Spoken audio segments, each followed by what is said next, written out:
He's Chris Fowler back here on the show. How are you, Chris?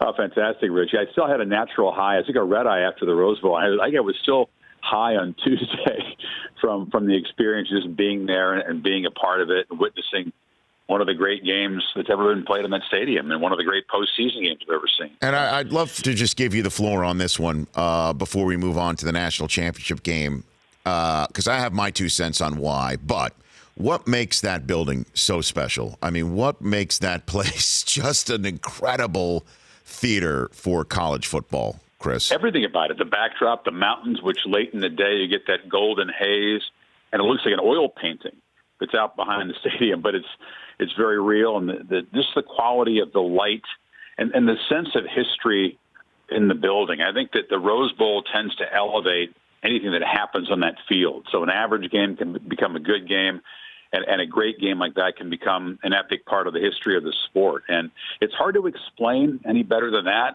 I've tried over the years, but I think you just have to experience it as you did with your family. And you know what I'm talking about. Mm-hmm. Even a regular UCLA game is pretty special there. But when you get a Rose Bowl game that's a playoff game that goes down to the last seconds and beyond, I think of some of my favorite memories, whether it's Texas USC in the Rose Bowl, things like that just jump out. But the Rose Bowl is sort of a bowl game that will always endure regardless of the playoff format, and will always sort of stand alone and have its own chapter in history. The Rich Eisen Show, weekdays at noon Eastern on Audience.